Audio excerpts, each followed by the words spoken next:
The young lady playing the bass is one of the instructors at the Kentucky Center for Traditional Music at Morehead State University. She's going to sing a song that Patsy Montana wrote and recorded. It was the first million-selling song that was ever written and recorded by any female country artist.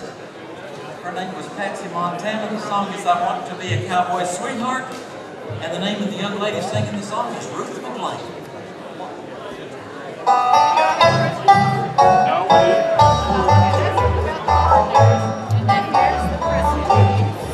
I want to be a cowboy sweetheart.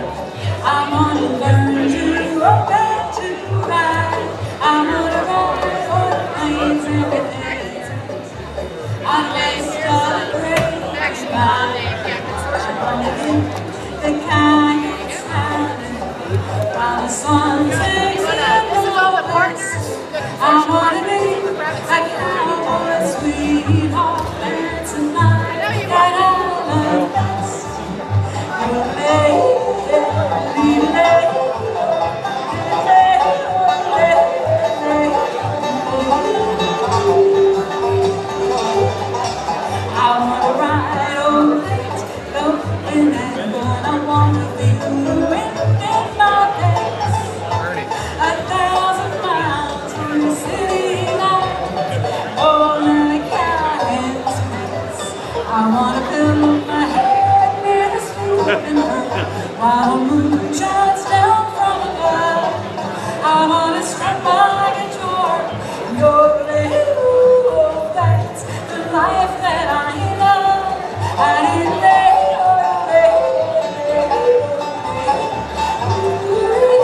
wanna ride over plains and the desert, out west of the great divide.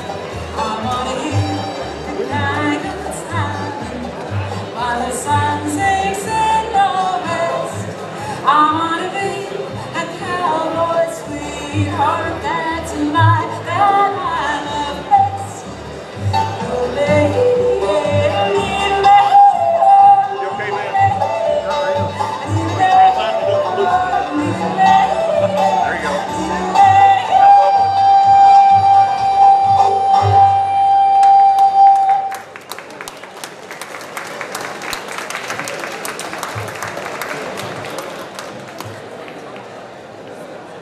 Here's a beautiful Kentucky song. It's called Kentucky Wind. Steve Crooked.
Okay.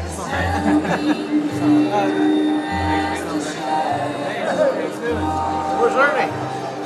He's standing right over there in front of the mat. Straight ahead. Big red shirt. Where? He's standing underneath the American flag. There you go.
We're from the Kentucky Center for Traditional Music at Morehead State University. This is Daxton Lewis, Leanna Price, Lauren Price, Ruth McLean, Bo Lambert. I'm Raymond McLean. We have a wonderful relationship. We're very proud with the Hauser Community Technical College System and the Kentucky School for Bluegrass and Traditional Music right here in Hyden, Kentucky. One of the instructors from this school is here with us today, Scott Napier.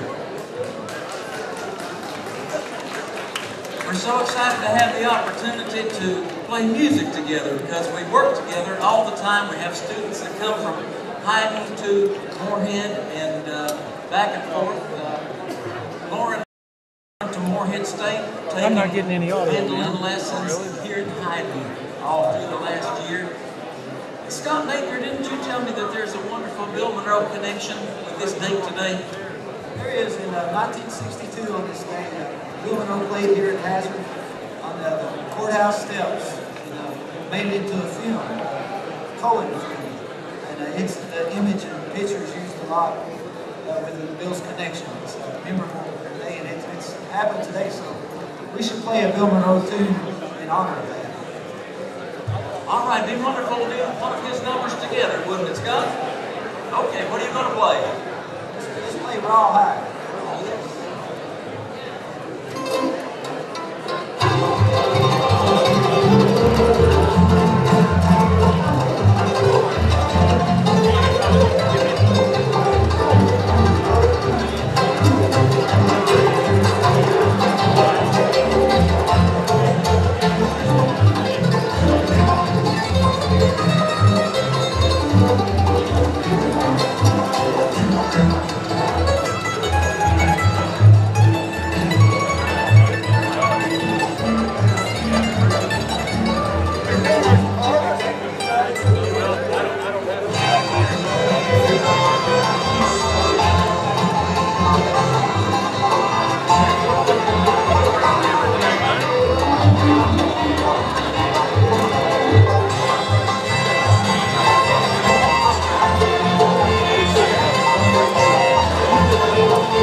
Thank you, thank you. If everyone will please take a seat, we can get started with the program.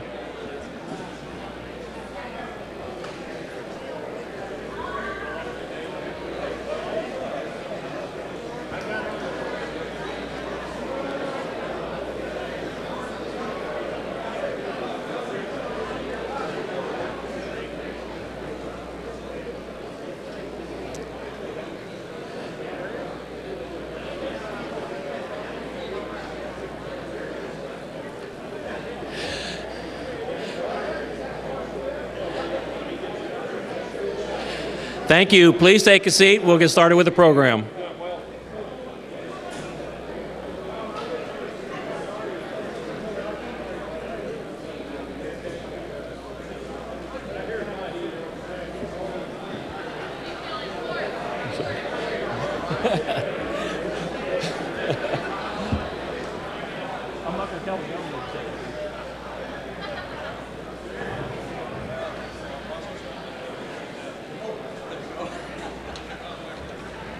Okay.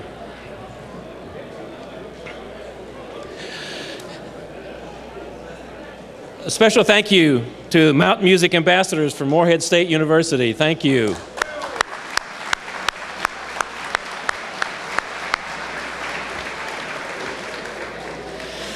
Good afternoon, everyone, and welcome to Hazard Community and Technical College. I'm Steve Greiner, president of the college, and it's a pleasure to have you with us today. This is a very exciting day for all of us in Eastern Kentucky.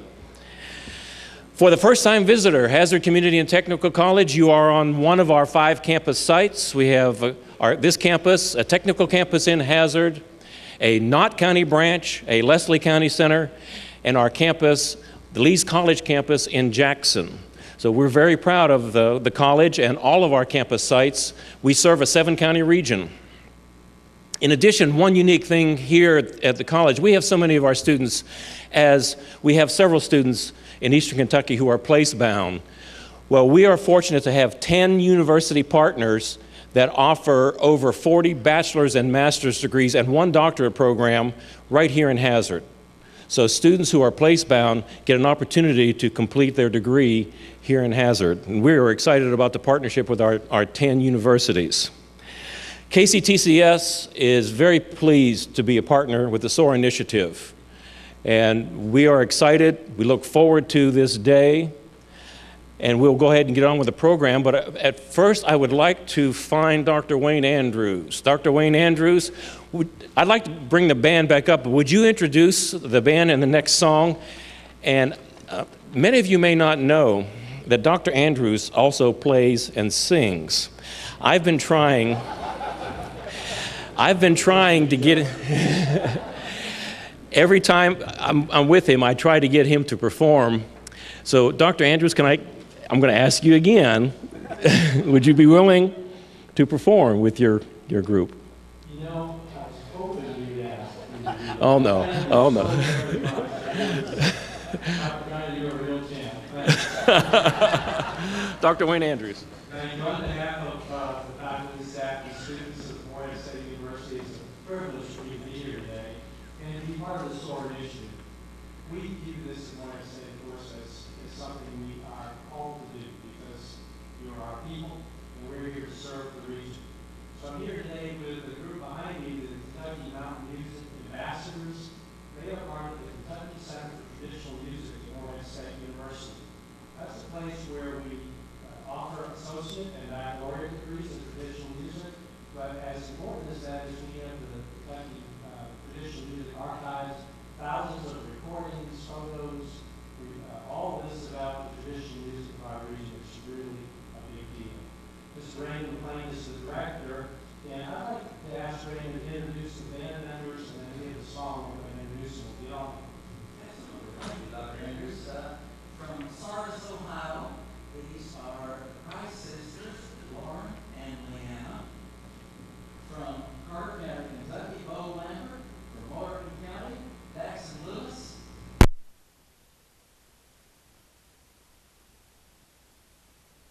And also, and some of the sisters are you from Otter County, kind of on the line. From Perry County, Kentucky. We're going to play you too, although of course he's teaching at the Hazard.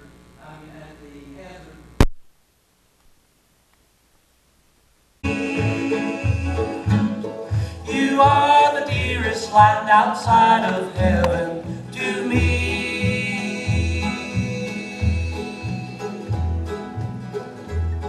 Kentucky, your laurel and your redbud tree. When I die,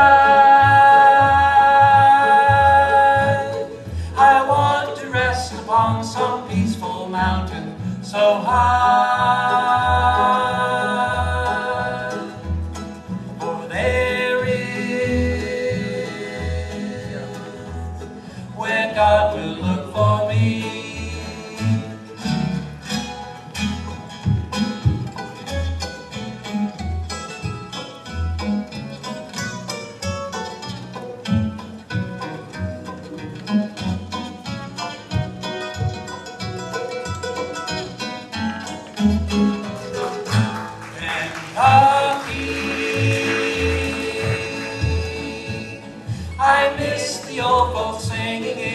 silvery, no white.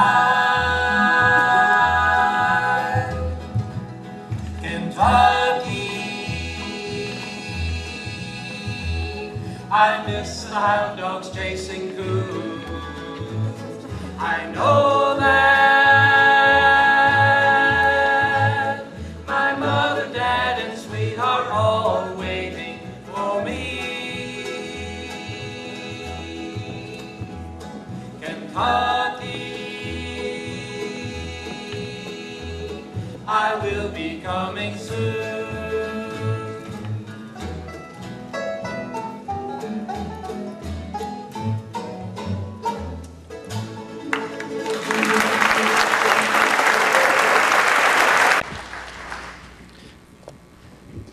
Thank you, Dr. Andrews and Morehead State University. Fantastic performance here today. I want to welcome everyone out to the most historic construction project in our lifetimes. It's an exciting kickoff today, and as we make this transition here on the stage in just a moment, I'm going to invite our speakers to come up and sit on the stage today. We've got a great lineup today to present to you. This is the Kentucky Wired Broadband Project. And it's going to start right here in Eastern Kentucky. I'm Jared Arnett, and I am the Executive Director of SOAR, Shaping Our Appalachian Region. And we've heard several references already to SOAR. I'm going to ask just for a moment, we have a lot of our SOAR Executive Committee members here today. We have our Futures Forum members here today. We have some chairs of our roundtables and our advisory council. We have corporate partners. If you're a member of any of those groups, would you please stand up and just let the community see that this is not just the governor, it's not just the congressman, it's not just myself, but it is a team effort. And we appreciate their support. Please give this group a hand.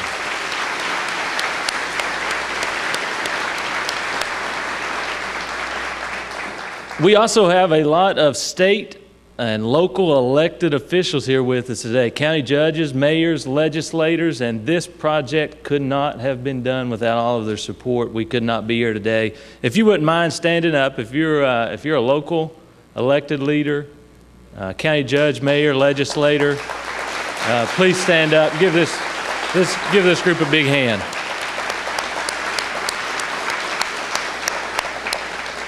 I'm going to ask our lineup of speakers if you want to come on up on the stage with me, and we will begin the ceremony.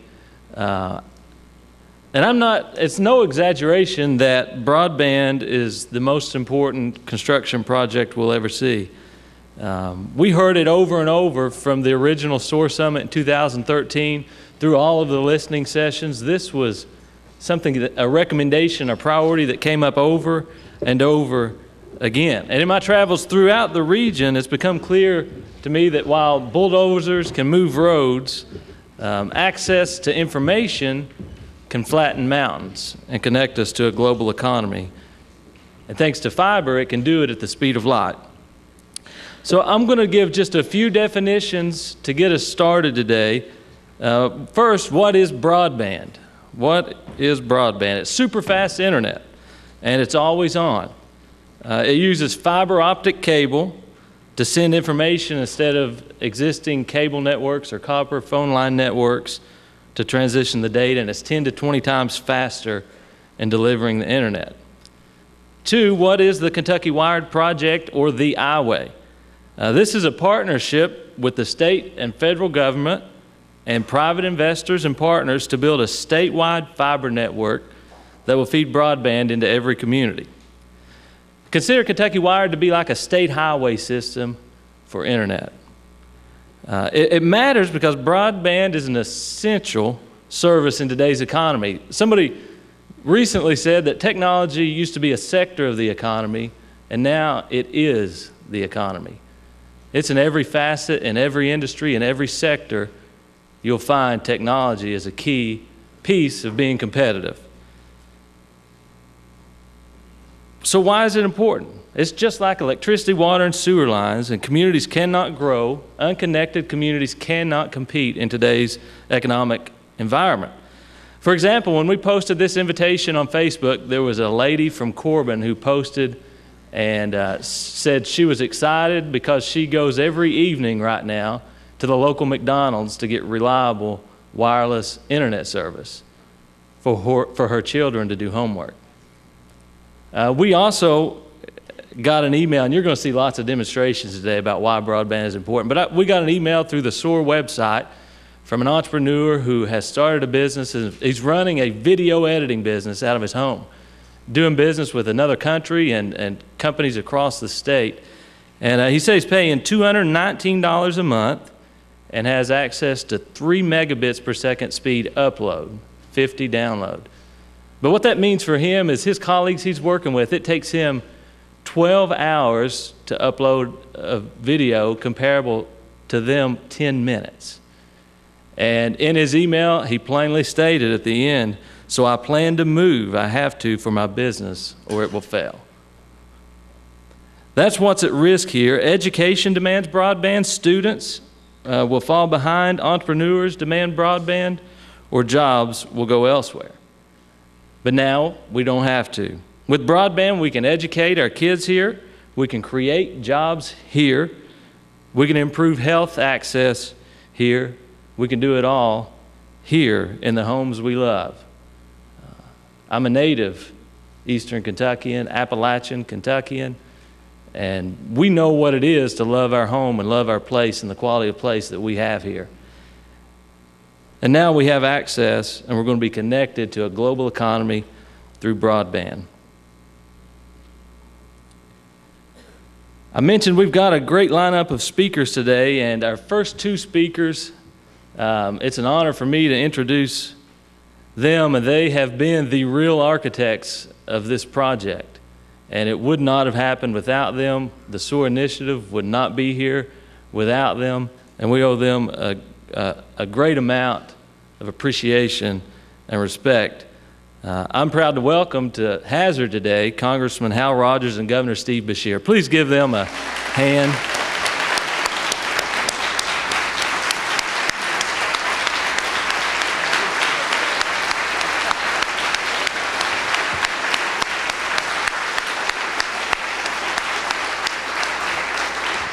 First today, we're going to hear from Congressman Rogers.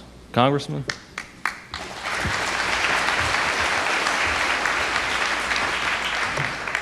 Jared, thank you very much for the nice introduction. Governor, good always to be with you and all of you in the room. We have the leadership of the state legislature here with us, of course, and the leadership of SOAR and lots of other people, and I'm thrilled to be here on this, what I think is one of the most historic days that Eastern Kentucky will have seen. I readily predict that this new interstate I-way will open us up to greater growth than the interstate highway system has. Kentucky will go from one of the least wired states in the Union to one of the top rated when this project is completed. And so I'm proud to be a part of it. I'm proud that we have come to this point to where we can say our future is upon us. When I was a young guy graduating from Wayne County High School, 1955, you had to leave. I followed a brother to Cincinnati, much as my dad followed a brother to Akron, Ohio, a generation before. And we've shipped out our best and brightest from these hills of Kentucky for far too long.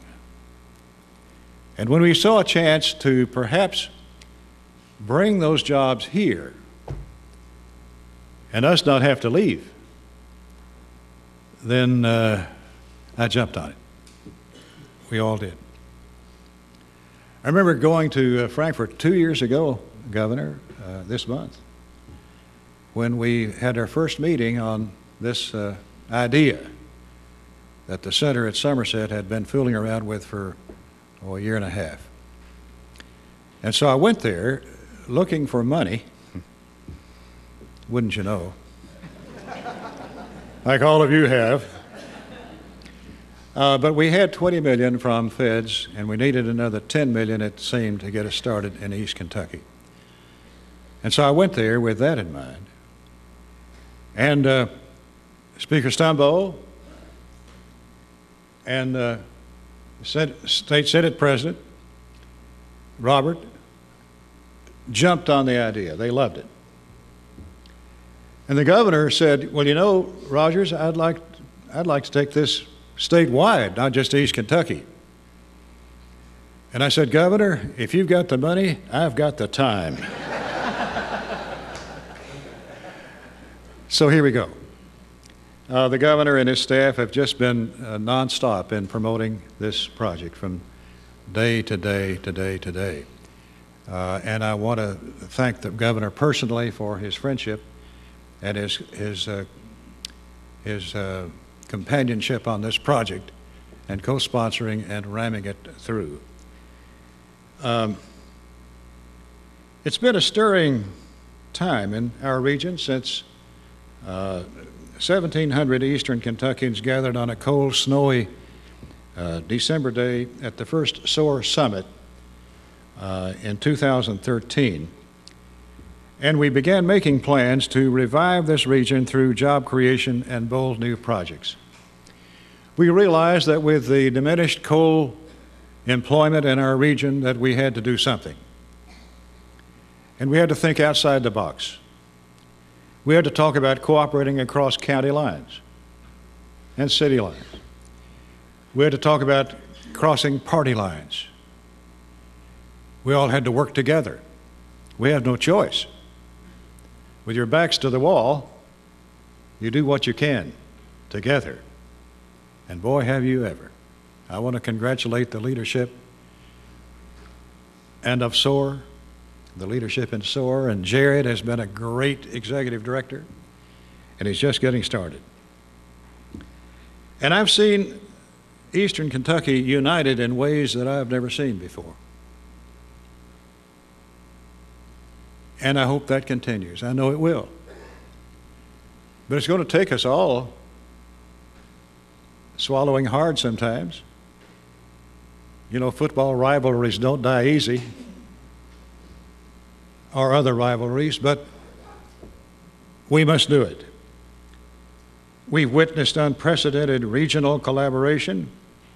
We've got a catalog now of innovative ideas and plans to drive this region beyond its barriers and into a future filled with hope, opportunity, and good-paying jobs. But that's how we operate in Eastern Kentucky. We are overcomers. We've done it before. For example, Pike County, one of the hardest hit counties in the coal fields, but yet look at the growth of the city of Pikeville and the Pikeville Medical Center. For example, Walter May took what was once a coal miner's hospital, turned it into a state-of-the-art medical center that has earned affiliations with the famed Mayo Clinic and Cleveland Clinic. Our people are resilient. SOAR is on the move. It's attracted some skepticism along the way, wouldn't you know? In fact, this very project has been criticized. And we knew that would happen, yet we didn't allow it to stop us from trying. Thus, you're here. Winston Churchill once said, quote, "Success is not final, failure is not fatal, it's the courage to continue that counts." Now, these naysayers have always been around. They've been around for a long time. But I love it when we can gather hundreds of people on this great day to prove that not only do we survive, we thrive. Look at your history.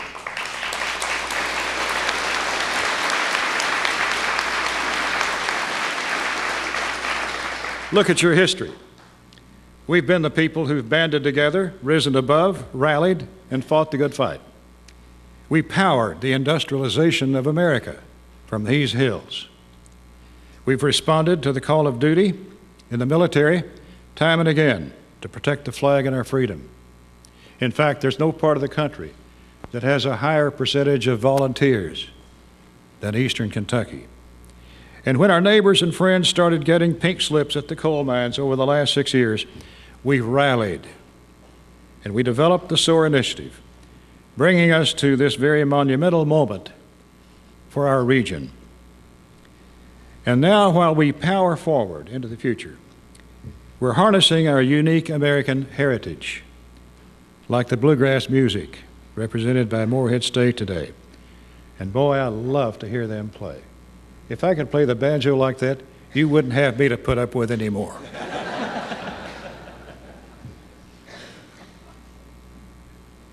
This technology highway, or I-way as I like to call it, even entranceway into Silicon Holler,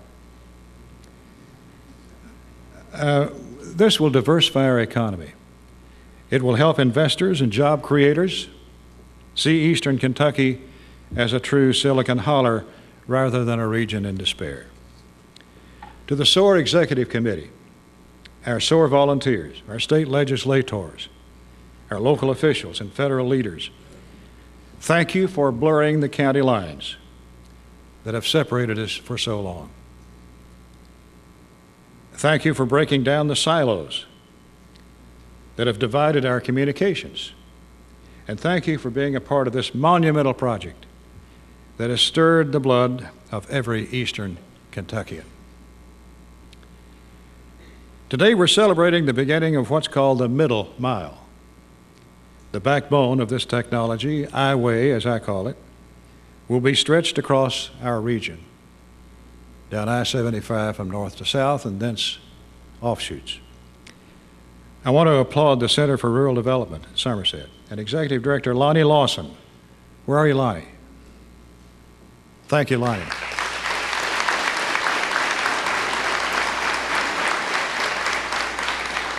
He led the charge for Eastern Kentucky's portion of this statewide project.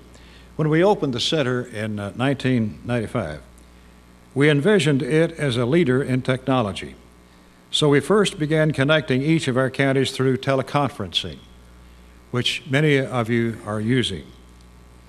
And now, 20 years later, the center is responsible for leading this project in Eastern Kentucky. As far as I'm concerned, the center is the chief engineer of Silicon Holler. Now it's time to put our plan of economic development and diversification into full swing. In 1996, Congress passed the Telecommunications Act that was designed to bring affordable high-speed internet to all consumers and improve access to rural areas. Over the years, we've heard about things like gigabytes and T1 lines, but with this new fiber optic cable, there is no limit to speed or how fast we can communicate. No limit. With the I-way, we truly have endless capacity and endless connection. They gave the governor and I a piece of that cable that's laying at our chair here earlier. Goose, would you bring me one of those? Thank you.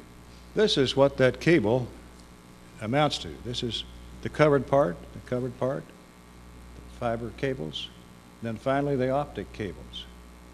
And they tell me that you can't see this, but just one of these strands, smaller than a hair, carries 30,000 times as much as a regular cable. 30,000, and there's a bunch. So there's no limit. You're going to have unlimited potential. And I use that word carefully, potential. This is going to give you the mechanics, the technology, the capability to expand your business and attract new ones, like you've never even thought of before. So I'm asking you to open up your head and start dreaming about the future and what you can do with this new technology that will be in place in Eastern Kentucky by April of next year. Colleges, technology schools, educators, start training them. We're going to need them. We're going to need code writers, people who understand the business, who are capable of doing it. You've got to train them, and you've got to do it now, because this is upon you, and it's going to be available to you very soon. And the competition is going to be fierce. So, enough said. It's up to us to recruit the jobs, expand healthcare access, improve STEM-based education, and market this incredible workforce that we have for high-tech jobs. Today we rank among the least connected in the U.S. But come next spring, the I-Way will catapult Eastern Kentucky among the top in the nation for broadband access.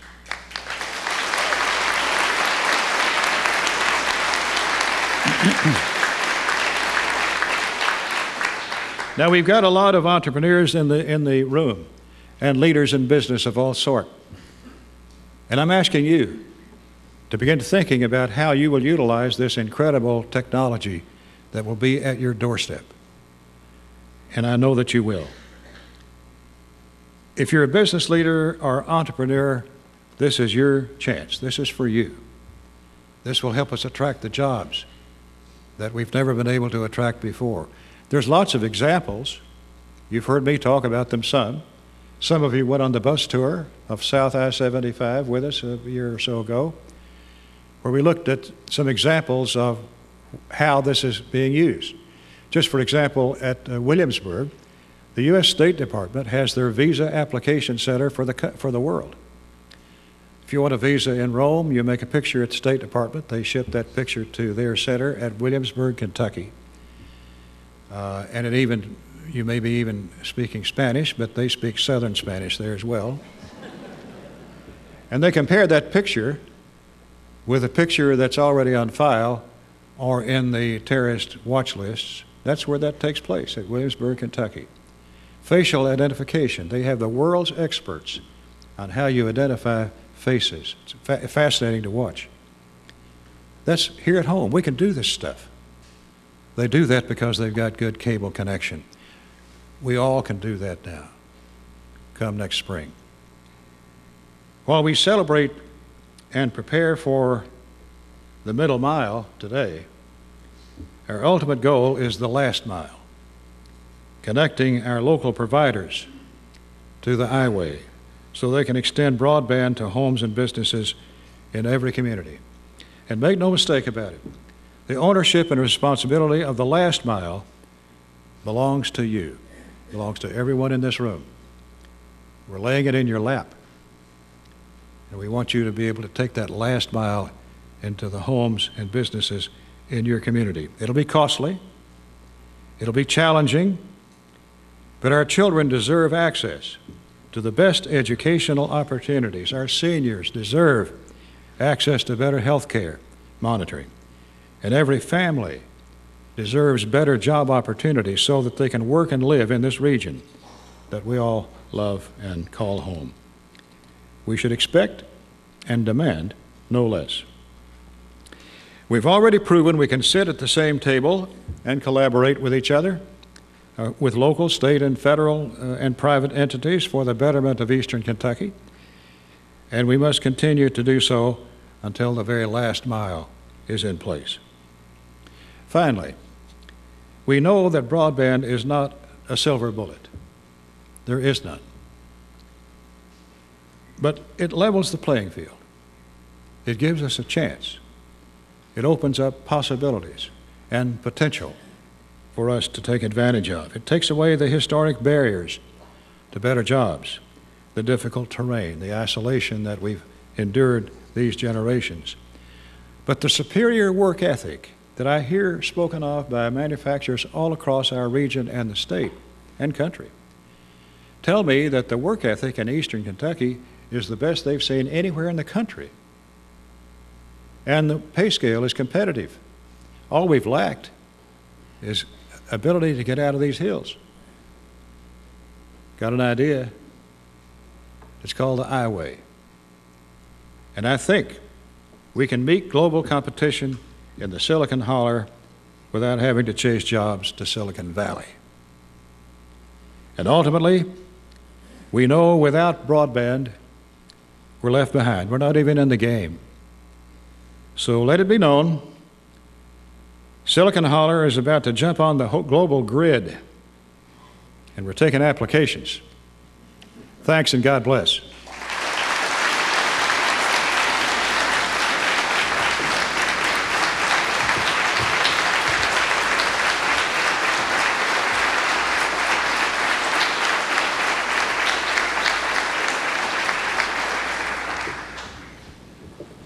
Congressman, you've had an excellent partner in your efforts with SOAR, and I think it'd be a good time for us to hear from our governor, Governor Steve Beshear.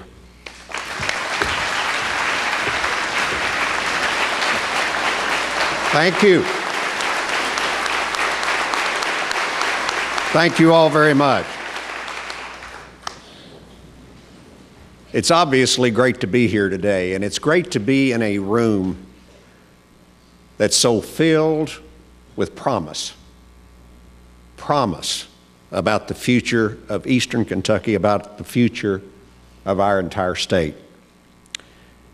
You know, Congressman Rogers and I have worked on a number of projects before, but our partnership in the Shaping Our Appalachian Region initiative, and in particular in this high-speed broadband project, has been particularly rewarding. I've said it often, I'm a Democrat, Congressman's a Republican. I've got my blue tie on, he's got his red tie on. But folks, we're Kentuckians first.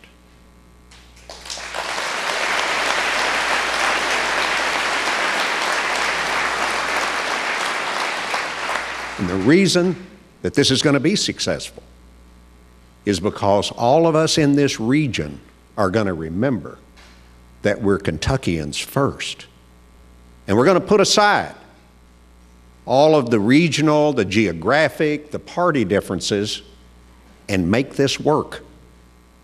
Because if this works, and it will, you're going to see a region that will be transformed from a place where people are crying for jobs to a place where employers won't be able to find enough people to fill those jobs. That's what this means for Eastern Kentucky. What's important, we all know this, is strengthening the economic competitiveness of our region and of our state and improving the quality of life for all of our families. You know, Washington and the partisan political world ought to take a lesson from what we're doing here in the Commonwealth of Kentucky.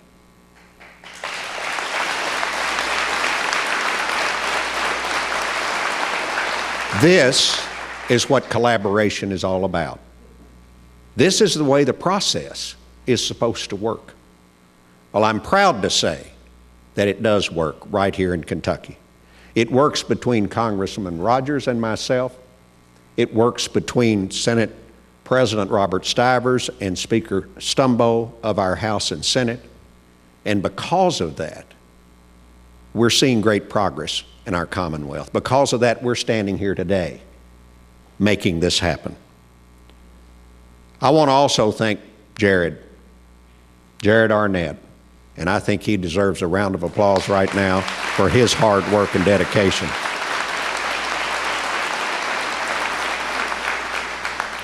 And he's right, this is one of, if not the most important infrastructure projects ever to be put in place in the Commonwealth of Kentucky.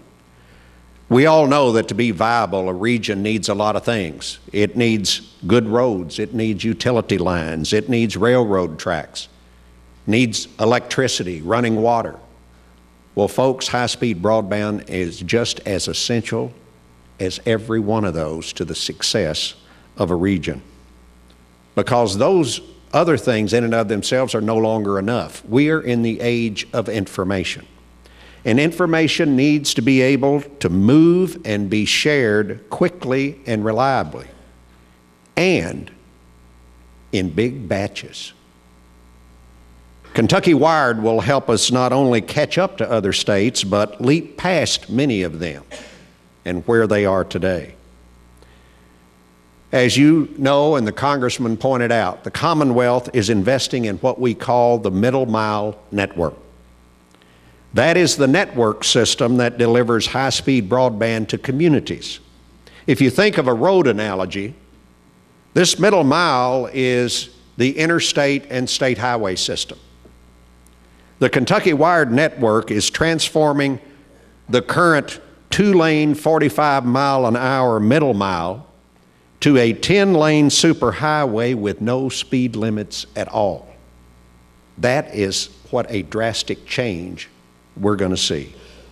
It will be capable of moving big batches of information at light speed. But even that is not enough. An interstate typically doesn't go right up to your house.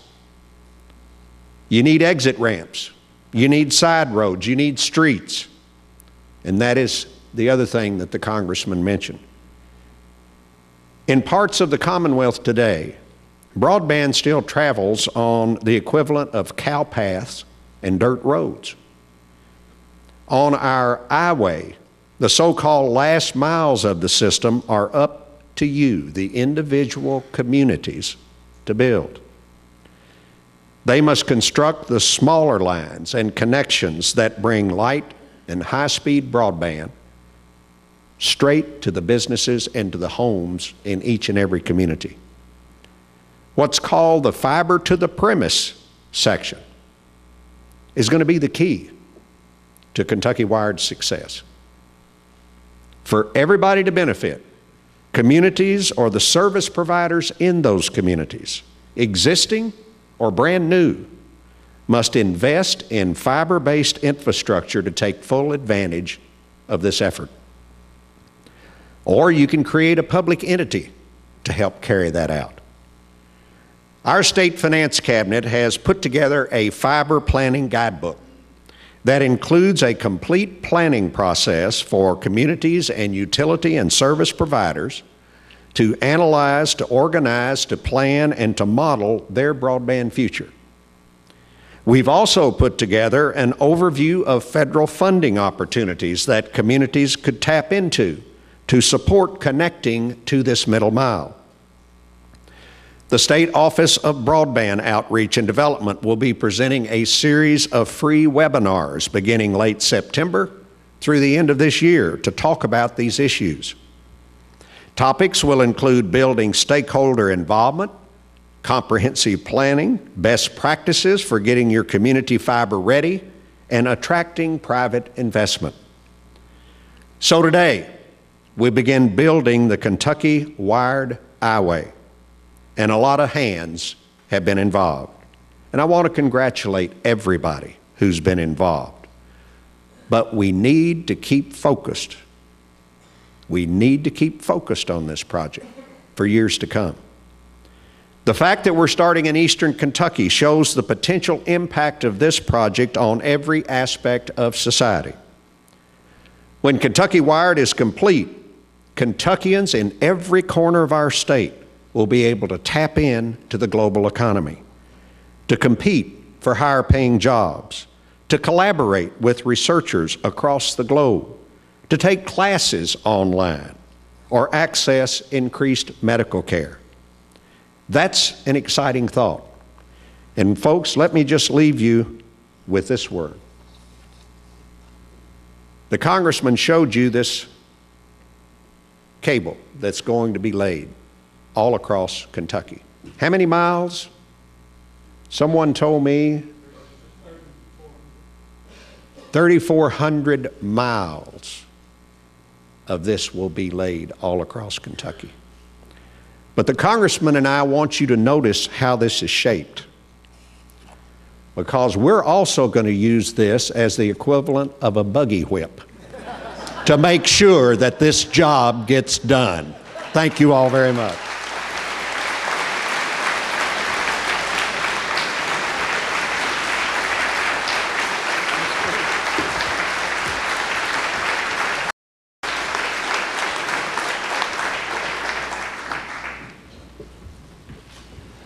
Thank you, Governor. He mentioned ties, and since I've taken this position at SOAR, I've started a collection in my closet of ties that have both red and blue. So we appreciate their commitment and appreciate their leadership in getting this job done. Before we move on to the next speaker, I want to recognize another partner that's here with us in the room, in Wendy Spencer. She's here with us today, and if you wouldn't mind standing up, Wendy, she's the CEO of the Corporation for National and Community Service.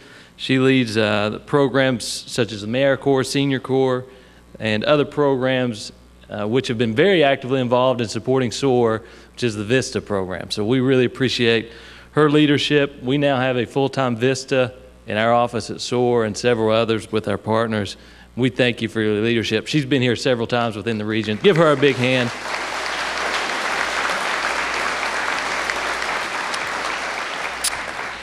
We have another federal partner here on stage with us today in the Appalachian Regional Commission. And they've celebrated their 50th birthday or anniversary this year. They've been around a long time and have done a tremendous amount of work in this region. They've been a champion for our region. They've been a champion for SOAR. And the federal co-chair here with us today is Earl Gull, and he's been a fantastic, not an organizational partner, but a personal partner of SOAR, giving input and being supportive since its launch in 2013. We're proud to welcome him back to Hazard, and we're grateful for ARC's support of Kentucky Wired, Mr. Earl Gull.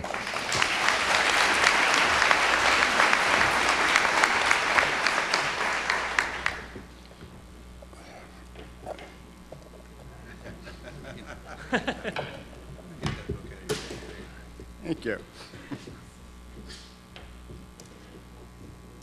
You know, Appalachia is really the next great investment opportunity in America. We have entrepreneurs in every county who are very focused on making their businesses stronger or making their communities stronger. And in every part of this region, there are incredible economic opportunities that are emerging in manufacturing, in healthcare, in education, in tourism and local foods, in energy. It's pretty amazing. And the challenge that we have, the challenge that we all share, is making sure that these entrepreneurs, whether they be social entrepreneurs or business entrepreneurs, are able to be connected with their opportunities, and that they have the tools in place that help increase the likelihood of their success. And you know, in Eastern Kentucky here, we've got a great network of folks that do that work every day. We have SOAR, we have SCED, we have MACET, we have Kentucky Highlands, and the list just goes on, and the work they do is amazing. But today we're taking a huge step forward, just a giant step forward in terms of technology, in meeting that challenge of making sure that our entrepreneurs are connected, to making sure that the opportunities are leveraged, and to make sure that we are connected, that our economies are connected and our communities are connected to the rest of the world. As President Obama's appointee to serve as the federal co-chair of the Appalachia Regional Commission, it is certainly my privilege to announce today that I've approved 2 grants for the Center for Rural Development totaling $17.4 million in federal funds for the construction and the project management of Kentucky Wired.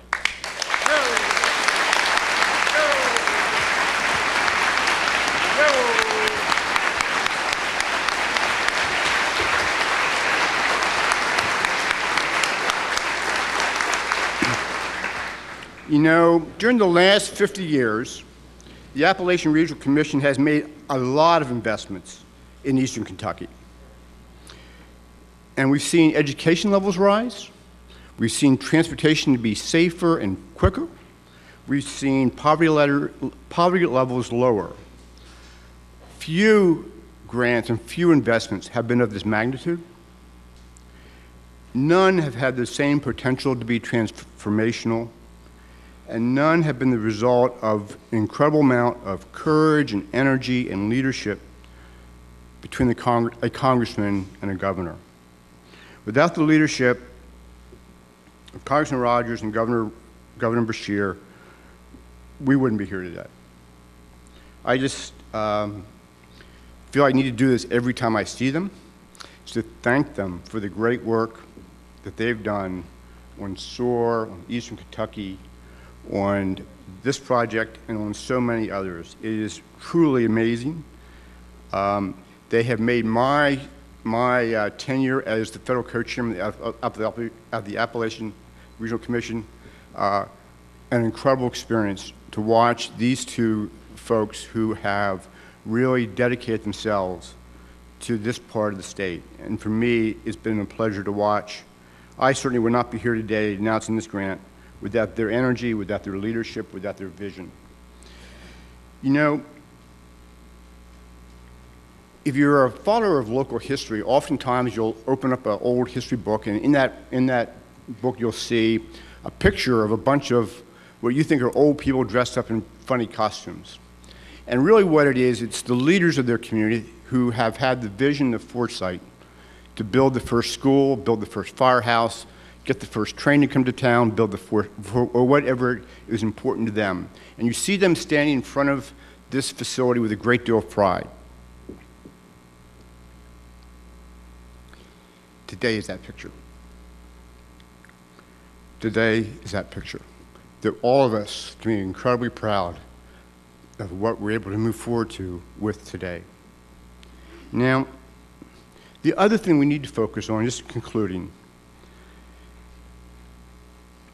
there are not very many communities in America who are, and particularly rural communities in America, who are going to have this incredible asset available to them. Not to the extent that broadband is going to be available in Eastern Kentucky. This is not just an opportunity, it's not just an advantage, but it's a responsibility. A responsibility to take this federal investment and to work and be organized and to plan to complete the last mile, to make sure that the broadband network becomes part of our education, part of our economy, part of our community, part of our communities, that helps drive a future that doesn't leave anybody behind.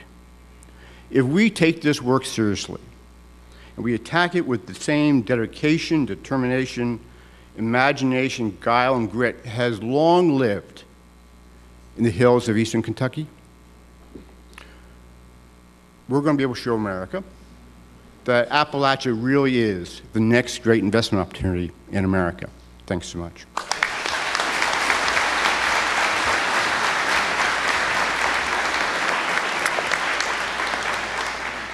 We have another federal partner here with us today that made this project possible, and we're going to say partner a lot today because that is the key. That's the key to the future of our region, not just this project, not just the SOAR initiative, but every project and growth and movement forward is going to be built off of partnerships. The USDA, United States Department of Agriculture, they have done tremendous work in this region and supported our efforts to get stronger infrastructure in the region. We could not do it without them. They've worked to leverage resources to improve lives here in Eastern Kentucky. And I'm proud to welcome Tom Fern, the USDA Rural Development Director for Kentucky, to Hazard. Thank you, appreciate it very much. Now I truly understand why Co-Chair Mr. Gold was given all the time he wanted on the program. He said if I went more than 3 minutes, he'd run me off with the buggy whip. So I'll try to, to your delight, I'll try to hold my comments to 3 minutes. But certainly it is great to be here in the beautiful Appalachian Mountains of Hazard here today. My career started in the mountains of East Kentucky in the mid-'60s, and I can remember when there wasn't even phone service to many of the communities in the remote areas of East Kentucky. So what a great pleasure it is to be in an honor, really, with the Governor Beshear and Congressman Rogers and all the other dignitaries and guests that are here today. It's just a great honor and pleasure to be with each and every one of you. And it's really gratifying. It's been mentioned several times, but certainly I want to continue to build on that. It's gratifying to see the progress that's made when agencies combine their resources and work together to benefit the Commonwealth of Kentucky. And USDA is certainly proud to be a collaborative and collaboration working with all of their partners in this effort. Mentioned already about Governor Beshear and Congressman Rogers and the leadership they've provided and the launching of the SOAR initiative. Certainly this would never come to fruition were it not for their efforts, Congressman Rogers and Governor Beshear, and I appreciate so much, as all of you do, that have a love for East Kentucky, to see this great progress in this program moving forward. Many of you know about rural development. We have a long and proud tradition of working closely with local and with state governments, federal partners like the Appalachian Regional Commission. I already mentioned federal co-chair Earl Gold, and he's been a great partner and support for many, many years. We worked on many projects together, and quite frankly, many times we're announcing more dollars than he is. I had to throw that in, Earl. But today we aren't doing that. We don't have those dollars today, so I'm not, but when you have the money to say that you're going to bring to the table, it makes you a little more popular maybe, but certainly we do play a part in the fact that we are administering the construction aspects for ARC and the state-supported funds, and we're going to be right there, Vernon Brown and all of our staff, that we're committed and dedicated to do whatever we can to support this very important endeavor for changing the landscape of East Kentucky and really throughout the Commonwealth of Kentucky as it's all completed. So I want to say that the staff and looks forward to working.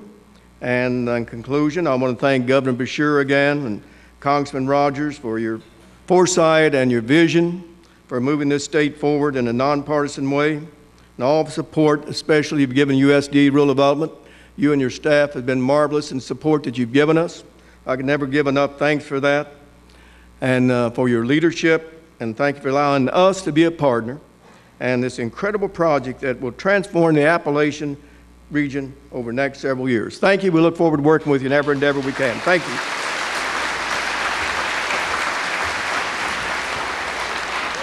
Thank you, Tom. And the Kentucky Wired project would not be possible without our private sector partners who fast-forwarded this project because it would have taken a lot longer if we would have had to pursue traditional funding sources. So I'm pleased to welcome to the stage this afternoon Nick Butcher, Head of Infrastructure for Macquarie Capital, to tell us why his company sees this project as a trendsetter for the country. Nick.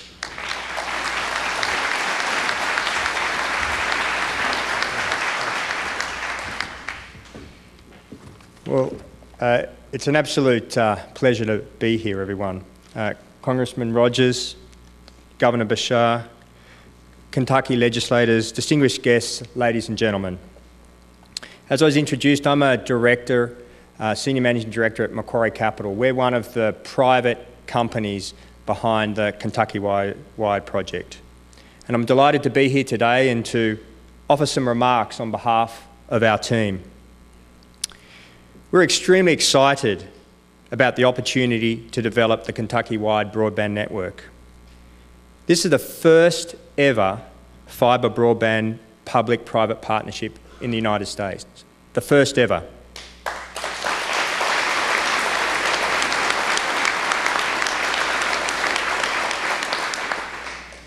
It brings a new model to the provision of broadband. It's a game changer. It's a game changer for the industry, and it's a game changer for Kentucky.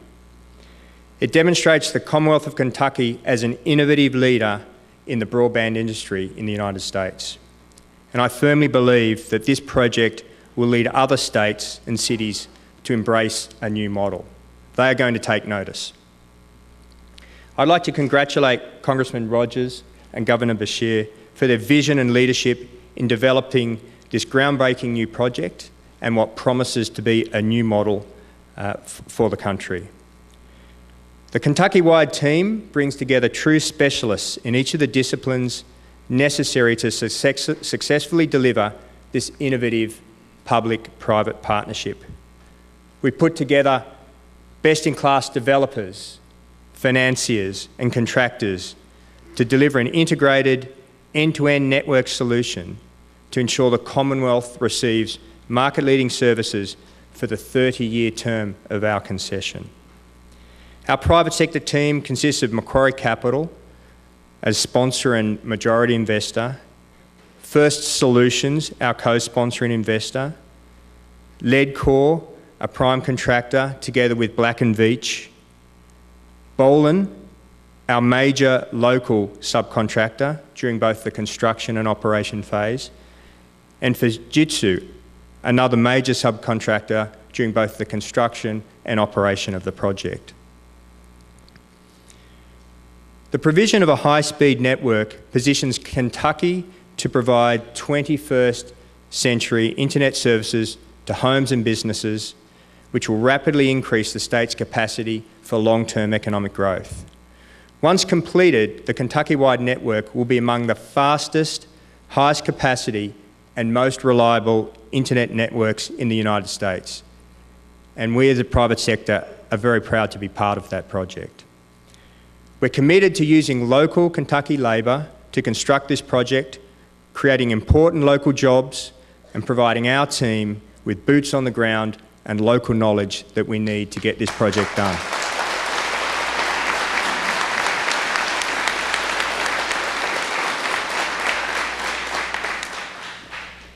This is a true partnership between the public and the private sector. It's been a huge effort to get this project to fruition. Over 200 people have supported the Kentucky Wire Consortium throughout the process. And it has, by all accounts, been one of the faster processes that we have been involved with, and congratulations must go to the Commonwealth and its team. We would specifically like to recognise the excellent partnership and tireless hard work of the Commonwealth project team, led by Steve Rucker, and the Centre for Rural Development, led by Lonnie Lawson.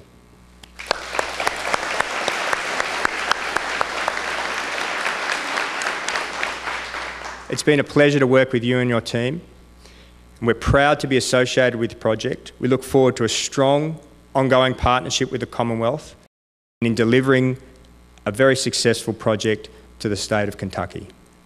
Thank you.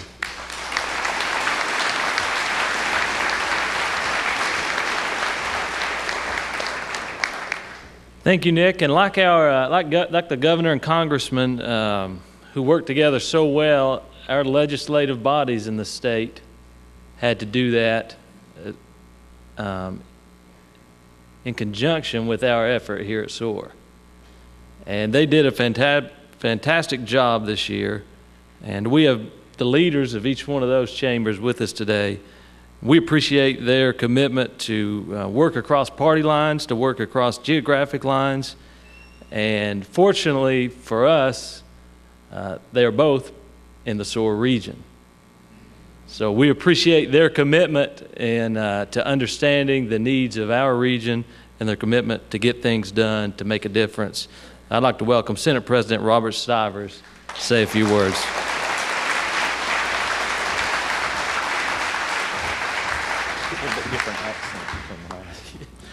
Thank you, Jared, and thank everyone for being here. I might have a little bit different accent than our last speaker, but it is truly one of Eastern Kentucky. I want to just take a minute and go back to a December day, 2012. I got a phone call. I had just, well, it was well known that I was going to become the Senate President.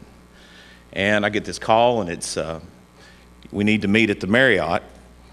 And there's going to be the governor, Congressman Rogers, Speaker of the House, Greg Stumbo. Well, as my first somewhat official meeting, it was like, wow, this is going to be interesting. But I showed up that day, and Congressman Rogers and the governor, there had been some preliminary discussions, broke out this plan for Eastern Kentucky. And Speaker Stumbo was there. And I think that's an interesting day for many reasons. And from that point, we get to this day where everything comes to fruition. Now, I don't know if this is appropriate, but I don't always do everything that's appropriate. I know that things happen and ideas are created, but there's two people that I know that once the ideas were out there, really kind of made the thing move.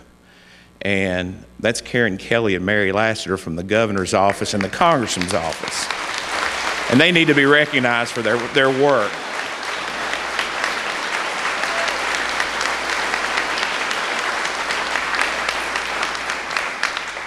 But I watched that day as that discussion took place, and many things went on from that perspective, and as I said, came to fruition. But as they sat there and spoke about broadband, I really have to kind of tell a story about myself, which again probably is not appropriate. I didn't know what broadband really meant. In my 50s, you know, not technologically adept. So after I sat there, I really kind of, oh yeah, this is great, it sounds good, but I didn't know what it meant. I finally decided to call my daughter. They programmed my iPhone for me, my iPad and everything else, and she said, hey Dad, you know, business is education. Opportunity here is really great. And then she started laughing at me. And I said, why are you laughing at me? She says, I didn't think you would understand that because you still put things in the mail. So I've watched this and I've seen it and I've become educated on it. And it's really an amazing thing to watch how we have checked politics at the door, blurred the county lines to make today happen. And I want to say this about the SOAR initiative and what is happening here today. I want to say, you know, we need to look at history. We need to look at Ronald Reagan and Tip O'Neill. And people wondered, you know, why are you bringing up Ronald Reagan and Tip O'Neill? As far as part as they were on the political spectrum, about every other week or so they would get together and they would have a drink, have a meal. And they would try to figure out, well, these are our differences, but where do we have common purpose?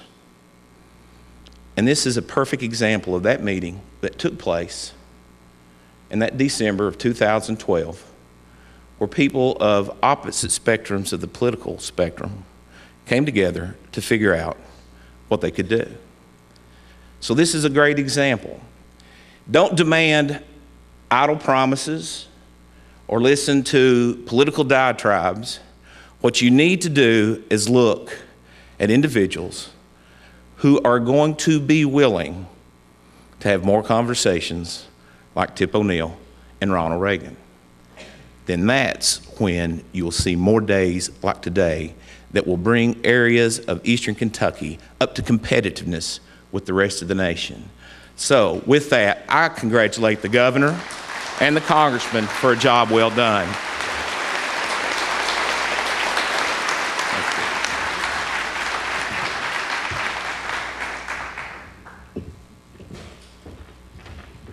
Thank you, Mr. President. I welcome up to the stage now our House Speaker, Mr. Greg Stumbo.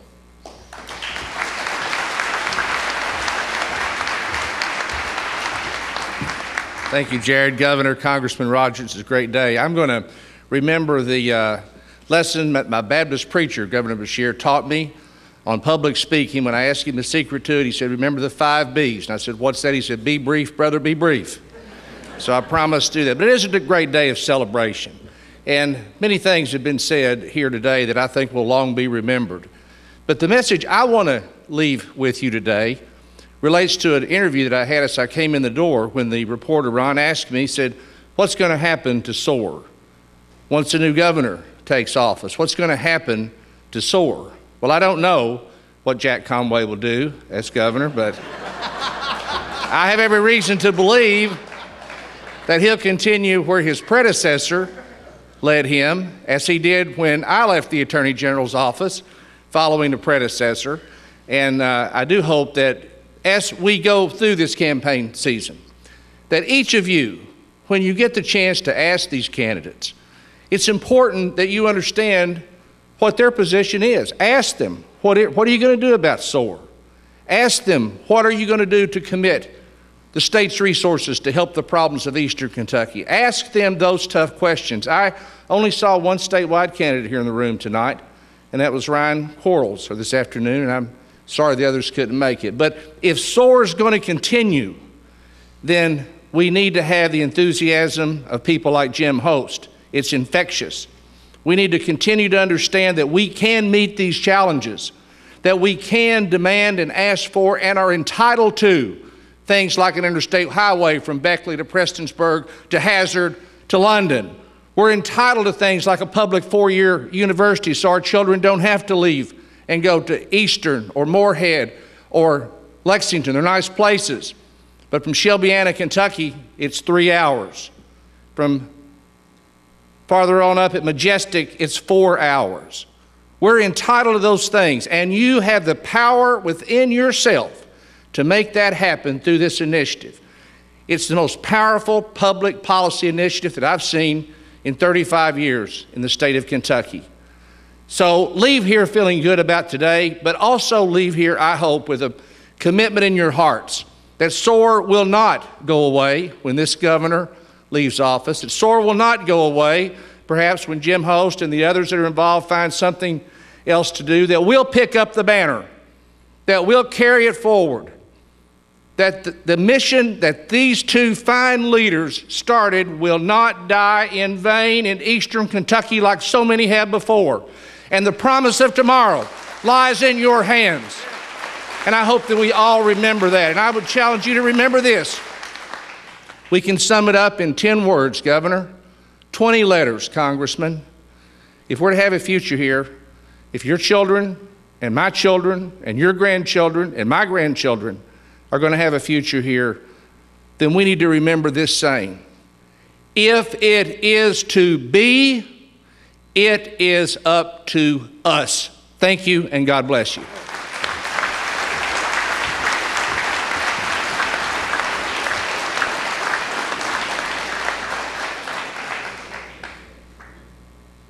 In the work we do at SOAR, I come across several different types of people. I come across people who say, you can't. There's those people out there, right? This is impossible. You can't do this. You can't transition this region. Sometimes those people can get to you, but most of the time I meet people who say, you can. And that makes me feel a little bit better. They're telling me I can do it. But then I meet some people who say, we can. And I meet a lot more of those than I do the other group. Because this is not about me and it's not about who's governor. It's about our region, it's about our people. But then the people that really get it done, the type of people that I meet that really get it done, they say we have to. It's a passion and it's important. And I know there's people in this room that say we have to do this because we love where we live and we love who we are and we're going to make a difference. That leaves no doubt in my mind about the future of this region, and it's built upon the people that live right here and are going to get it done. So I appreciate the speaker's comments, which I did not write for him, nor ask him to say, but from now on you're invited to every event that we host.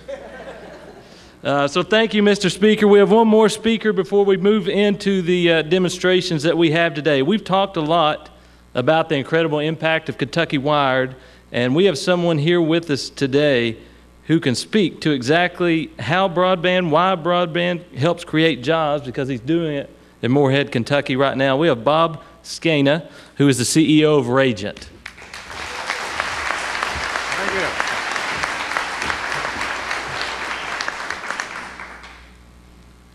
Thank you, everybody. I'm following all these fine public officials here, so speaking isn't my thing, but I'll give it a shot here. I'd like to thank Chairman Rogers and Governor Beshear. I have a company that we make wireless technology, and I've been doing broadband, I think, since 1992. Back before it was able to be defined, I think and I was a CFO of a cable company, and I was just so excited about this whole concept that my wife was pregnant, and I came home and told her we were going to have to sell her house because I was going to start a company. I think she lacked my enthusiasm, but ultimately we went down that path, and many years later I had several companies, and I have one that I'm going to be opening a facility in Moorhead about.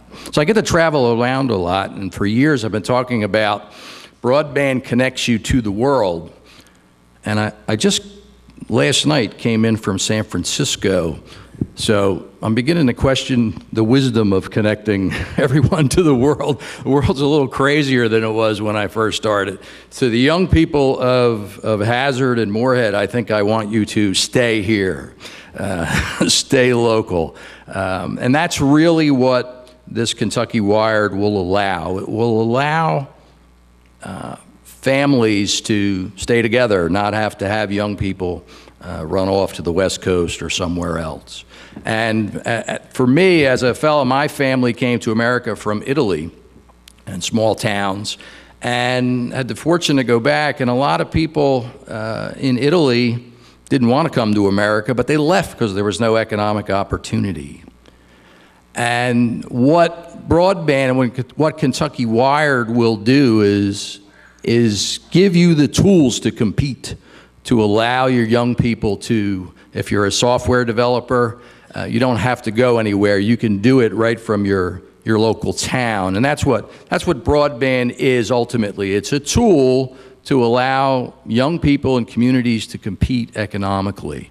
So for my company, Ragent, it's a given. When I came and considered Moorhead and met Dr. Andrews and Brett Traver and Karen Kelly and all the wonderful folks down here, it was a given to me that there would be enough bandwidth for me to do what I wanted to do. And after a short conversation with the Space and Science Center, it was clear that that bandwidth was important and would be there. So once the bandwidth is there, what really matters then? What really matters are the people. The people, can they be trusted? Will they work hard? Will they show up to work on time? And that's what I've been most attracted to about Eastern Kentucky, has been the quality of the people. I think early on when I met Chairman Rogers, what struck me was his sense of loyalty to this part of his state and to his roots. And as someone who really respects what family means, that's what broadband will do for you. It'll let you keep your families together. And the quality of the people that we have met, which I think is pretty representative of the area, that's what's attracted me. The broadband, yes, it's critical, it's a tool, you have to have it, but once you have it, what makes the difference? It's the people in the room. And so all the stuff that you hear about broadband, telemedicine, and robots and all that, that's all going to happen. But ultimately, it comes back to you guys, and that's why I'm here. So thank you.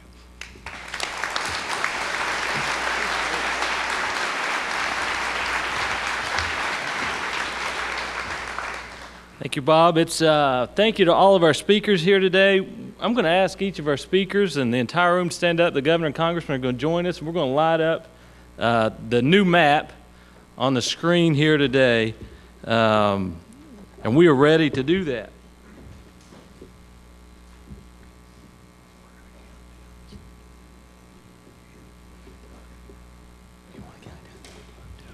All right. You want to light up here? All right. Count down. Are we ready? 5, 4, 3, 2, 1, bang.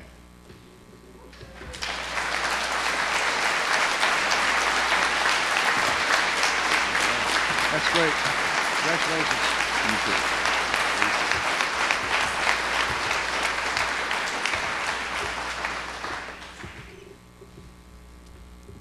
We have just a few demonstrations we want to show you today that demonstrate the power of broadband and the opportunity that it brings. Our speakers can now move back down to the floor. I want to do one quick note. In about 2 weeks, there's a conference in Lexington called the Fiber for the New Economy. And you've heard a lot today about developing last mile. We've heard a lot today about the opportunity this brings. but the local action it's going to take to build out last mile. This conference is around us, and that can be good or that can be bad, depending upon how it's utilized. So that's just one of the types of things we do. We take the same technology. We do it for the military. It's used on all different types of programs within the military. It's used in the mining industry globally, oil and gas, rail. One of the, I don't know how good you'll think this is, but on subways, trains, buses, where you get a little bit of advertising today, there's going to be a device like this, and as you take a bus, it will present an ad to you based upon the stop you're about to get off on. So if you're on a train or a subway or whatever and you're getting off at the stop, the local business will be able to advertise directly to your smartphone because it'll be resident in this device, and this has GPS and accelerometers. It knows where it's at, so it knows where you're at, and it'll be able to present advertisements to you. And in election season, it'll be a really good tool. So those are the kinds of things we're doing. What I ultimately hope to work on with Chairman Rogers and Moorhead is to take this technology, this meshing technology, and Steve, can you put that the picture of the mesh from the PowerPoint? Go back to the PowerPoint.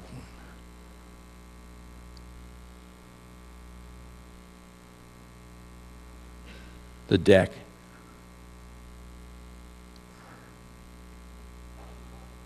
Yeah, this picture down here, that one, blow that up. Okay, so this is an actual network snapshot from a mine, iron ore of Canada. And every one of those ovals is one of our devices on a vehicle. And as those vehicles move around, they create that mesh, those connections between vehicles and between sensors and radars and all kinds of stuff. That all happens automatically. It's a static picture, but in reality, those nodes are moving 24 hours a day. They only turn them off, I'm sure as most of you know, just to change shifts. Drivers run their shift and they don't stop the machine. The drivers just change. So that's what a mesh looks like with maybe, it's probably about 100 nodes at that point in time. So it's pretty complex. But what we want to do is we want to do that in space.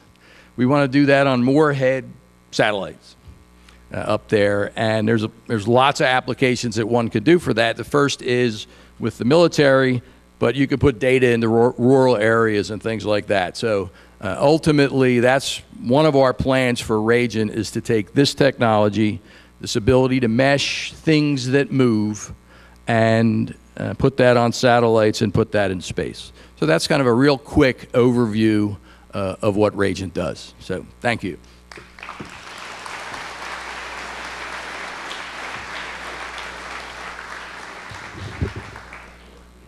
Got to take my stuff. It's wearable, I should. How many people thought we would be finished in 30 minutes today? None of you, so we're getting close. We have 2 more demonstrations, and they're great demonstrations. I appreciate Ragent being here and talking about the work that they're doing.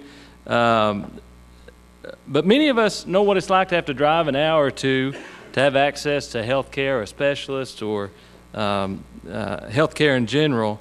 But through broadband, we can carry real-time video as well as large amounts of data like diagnostic information and literally bring medical specialists to the mountains. Dr. Carrie Rimmel is the chair of the University of Louisville Department of Neurology, and she's here to introduce a type of telemedicine that uses a robot to bring doctor and patient together. This robot can also block a doorway. I tried to come in earlier. It was roaming around this morning. And I walked up to that door back there, and it was standing there looking at me. And I didn't know whether to say, excuse me, or... So I went to another door and came in. But we have Dr. Rimmel with us here from the University of Louisville, and we appreciate their support. Thank you. Thank you. Everyone has mentioned about health care in Kentucky, and we know that we are in desperate need of physicians, medical care across the Commonwealth. We are in a situation, and it's not just unique to Kentucky, but we're desperate for physicians. And I am a neurologist, and most counties in Kentucky have no neurologists. Our patients in rural Kentucky deserve the best and deserve the care that we have to give them. There are doctors in the big cities, and there are specialists in the cities, but in eastern Kentucky, it's very difficult to get doctors into the clinics, into the physicians' offices, into those urgent care centers. And you can have specialists available within 1 minute of being called with this technology. Broadband allows physicians to be extended across the Commonwealth so that those great doctors at Pikeville will be able to serve all of the people in eastern Kentucky. At U of L, we use this technology. It's a robot from InTouch Health. This allows us to beam in within a minute of being called to view our patients. And I have a very fine person that works with me at U of L, Paula Giesler, who's going to be a patient today. And I have a pretend physician, Chris Waybright, who works with this company, InTouch Health. Usually my picture or one of my partner physicians would be in the face of this robot. But I wanted to be able to demonstrate this. We're called and we immediately can see a patient in the hospitals where we have robots. And we come into the hospital, we're able to take a history, and Chris, I want you to make sure that you show Paula. What we do is we'll take a history, we can turn our head and look at the nurses, we can turn our head and look at the families. You can show that, Chris, that we can move to look at you can even look at the governor if he's in the hospital room.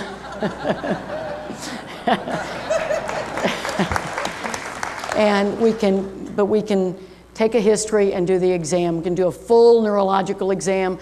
Lancet Neurology and JAMA, these prestigious journals have shown that we can prove that we have excellent capability with telemedicine to do a full exam. So Chris would ask Paula to open her eyes wide, don't move your head, look to your right, look to your left, look up, look down, great. Now what we want you to do, zoom in on Paula. We can look at pupillary light reaction. We can ask Paula to smile, show us your teeth. We're looking for facial droop with a stroke patient in the ER. Okay, Paula, now what we want you to do is hold your arms out, close your eyes. We would be looking for arm drift with stroke patients. That would tell us that this is a patient that may be having a problem with stroke. Typically what would happen is I would be on the robot speaking to her, interacting with her. Now what we want to do is we want Paula to speak, and so I would ask her to say, today is a beautiful and historic day in Hazard, Kentucky. Since I'm not having a stroke. Today is a beautiful and historic day in Hazard, Kentucky. Yes. And so what we want you to know is that we could do the full exam from top to bottom. Let's go closer. I would roll up closer to the patient's bed. And the nurse at the bedside would allow me to listen to her heart with a stethoscope. And I would be allowed to listen to her carotid arteries or to her lungs with this stethoscope. Any extension that uses USB, a USB port, like echocardiogram, EEG, brainwave testing, ultrasound to look at the carotid arteries can be plugged in to this device so that we can use it, just as I use the stethoscope. If I want to have a private conversation with the doctor that is at the other hospital so that other people in the emergency department can't hear the conversation, he or she can pick up the phone and from my office or home at 2 in the morning, we can have a private conversation so that there's confidentiality as much as we can. I can look at the screen and immediately see the CAT scan or whatever imaging that hospital has for that patient. This can be used in the hospital in the ER, but there are forms of this that can be used in an operating room. We can use it a different level, not quite this fancy that can program itself to go to different rooms, but others with this company we can use in just a private office, in a doctor's office, or in an urgent care center.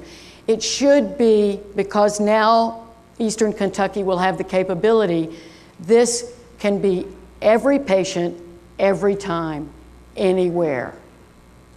This technology could be used. It doesn't have to be on a robot, but it can be used in anywhere. And so that's what we're leading toward. People will see their doctor in their home.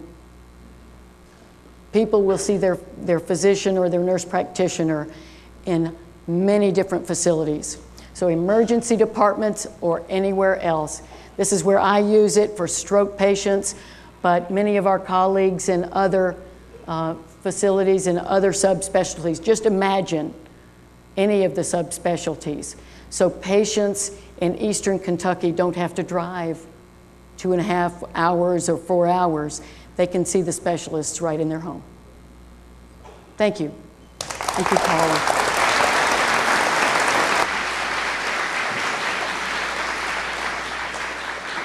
We have one last demonstration today from our partners at UK Healthcare. As a parent, I know how important access to healthcare is when your family is growing.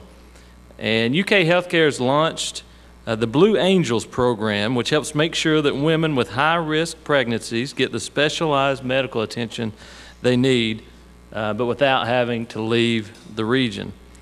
I want you to welcome, I have 2 names here from UK Healthcare, got an "or" in it. Dr. John O'Brien. It was the first name, I should have just took a chance. Dr. John O'Brien. Hello, and we appreciate you being here today. Oh, it's Rob Spring. It was the second name. So we have both maybe. Yeah. Thank you. Thanks. Thank you. Kentucky's had an active telehealth program since 1995. This initiative is not just UK or U of L, but the Kentucky Telehealth Network legislation that was passed in 2000 created a true statewide initiative to include all Kentucky providers serving all Kentuckians. Over 25 medical specialties are available via this technology, including the U of L stroke program that you just saw. Now we'll show you the UK Blue Angels program that extends high-risk OB-GYN services to our most vulnerable population, mothers with complicated pregnancies and their unborn children. The Blue Angels program helps women with high-risk pregnancies receive outstanding specialty care close to home. Today, Dr. John O'Brien from UK will demonstrate the Blue Angels technology and see a patient from over 100 miles away. We're fortunate we were able to pull Dr. O'Brien out of his clinic, so he's right between patients now.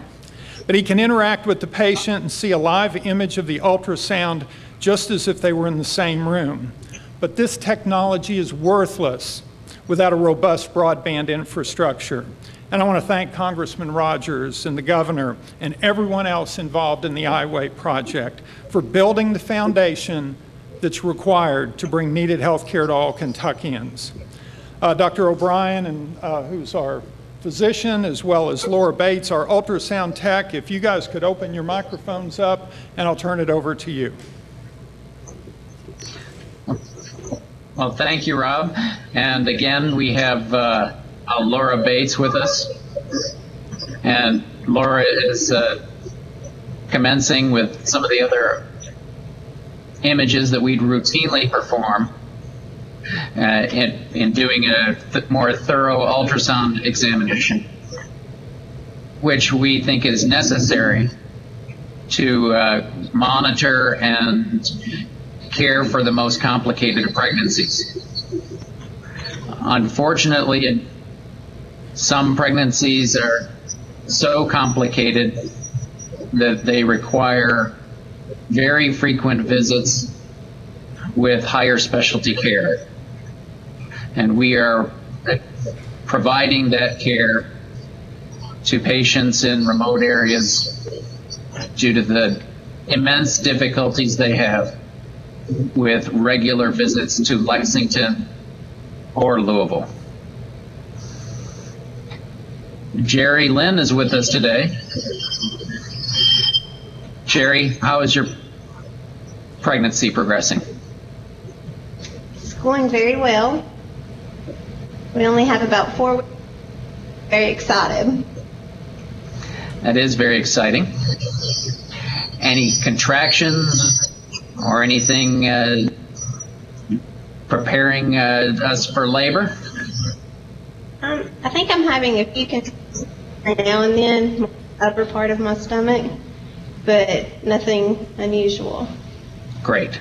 And you're feeling the baby move regularly? Yes, sir. He And moves no more leaking? often at night. Great. And no leaking or bleeding or anything else that we need to talk about? No, sir, nothing like that. And Laura, can we get a picture of the baby's face by chance? I will try. It always depends on whether they're in the right position, but that's a baby right now that's looking up.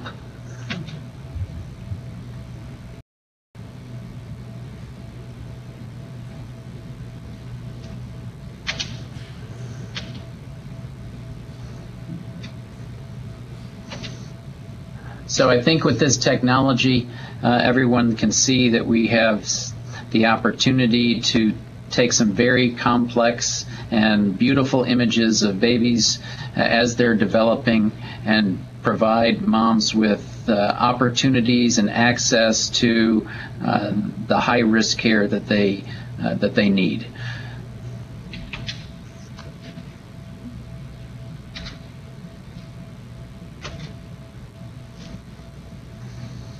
And I think that... Thank you, Dr. O'Brien. And again, thanks to everybody involved in the project. While we have done great things in the last 15 to 20 years with telehealth, the iWay project is going to allow us to do even better. So thank you all very much. Thank you all. I thank everyone for coming today and celebrating this historic day for our region, for the state. The Kentucky Wired Network will definitely pay dividends for generations to come. One more round of applause for the governor and congressman. I invite everyone to feel free to stay.